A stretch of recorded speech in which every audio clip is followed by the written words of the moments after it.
นะครับทักทายสบายดีพ่อแม่พี่น้องป้องฝ่ายทั้งฝั่งไทยฝั่งลาวต่างประเทศพี่น้องวันนี้ก็บรรยากาศยามเช้าพี่น้องวันอาทิตย์วันนี้มาเที่ยวงานพี่น้อง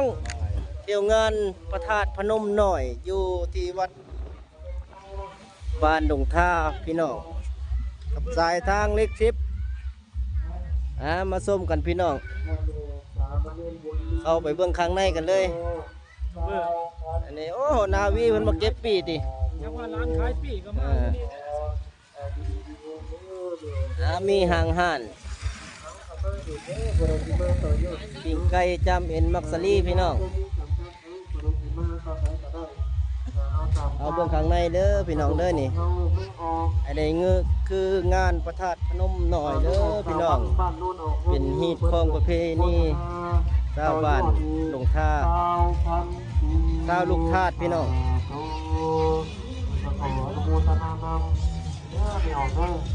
เป็นใดพากันสร้างมาตั้งแต่ปู่แต่ย่าแต่ตาแต่นายพี่น้องเอ้ยนี่พร้อมกับธาตุพนมอยู่ประเทศไทยเป็นได้เพิ่นตั้งนี่ก็ได้จัดตั้งพว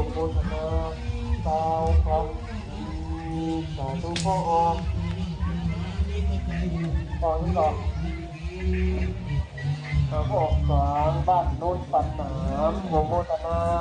สาวพันปีดูพ่อออกเนาะพ่อออกสิงบ้านโน้นบ้านไทยอุดผมเป็นหกต่อยอดอีกพอกับคุณเข้าไปนั่งอันนี้คือทานพนมน้อยเด้อเพิ่นโอ้เนาะเป็นไอ้เรื่องบ้านเข้าไปเลยบ้านเข้าอยู่ในใดเนาะโอ้บ้านนะครับเป็นที่เมาที่เข้าคนเดียวนี่ของเขาเด้อพี่น้องเอ้ยเพิ่นจัดอย่าลืมเด้อบ้านนะครับอย่าลืมมาต่อยอดเด้อมีออกเบเปิ้ลเปิ้ลโมทนานี่ที่สถานที่ซื้อดอกไม้พี่น้องไปกราบพระธาตุพนมเบเดิมบ้านนะครับบ้านปลาไหลโมทนา50,000 กีบสาธุ50,000 กีบไม่ออกยังนี่ไม่ออกจอยบ้านโน้นปลาไหลถึงเนาะโมทนา50,000 กีบสาธุกาโนตนาเด้อเมียวเด้อพากันมาบึงการแสดงศิลปะเด้อมาแรงเด้อพากันมาหลายๆเด้อมาตุ่มมาเย็นมาเต่ามาโฮมเต่าโฮมหักแหงบึงเง่งลูกหลาน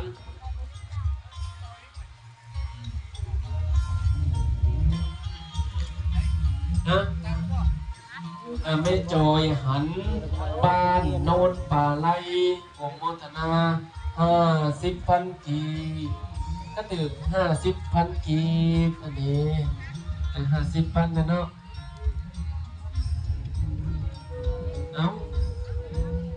เข้ามาเลยบอกกัดคนมาเฝ้าโอมิก้า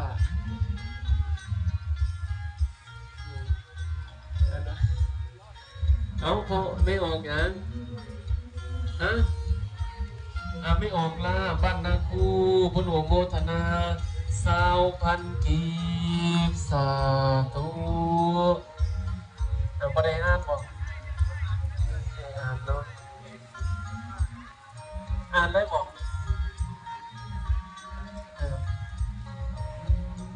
ก็ขออนุโมทนานำบุญกุศลในศรัทธาองค์ตนญาติโยมอันนี้ก็คือทานสอนไส้จันทละทานสอนไส้จันทไลกรรมการปรับเมืองก็หน้าห้องการเงินนี่ก็เพิ่นมาส่งซองเพิ่นมาแล้วเด้อทานสอนไส้เพิ่นจันทไลเนาะแล้วก็บัตรข้าวบุญอีกเนาะอันนี้ฐานนางลำไยสุรินทราอันนี้บัตรข้าวบุญอีกฐานบุญยิงเนาะฐานบุญยิงหมอนตากงห้องโหน้าสวย อาสากรประจำเมืองอันนี้ก็เพิ่นก็มาแล้วเนาะเพิ่นมาส่งซองแล้วโอ้ยเนาะเพิ่นมากุ้มมาห่มมาเย็นบ้านเฮานั่นนี่ได้อันนี้ทานคงเดชอุ่นมณีหัวหน้าห้องการเงินเมืองเนาะอันนี้ก็เพิ่นมาส่งซอง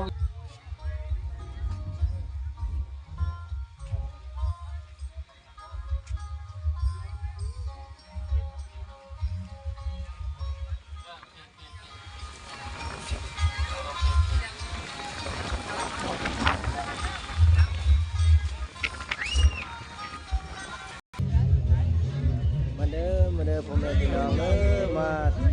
เที่ยวงานนมัสการพระธาตุพนมหน่อยเด้อแต่ละปีจะได้จัดสร้างขึ้นอันนี้คืออาหารการกินพี่น้อง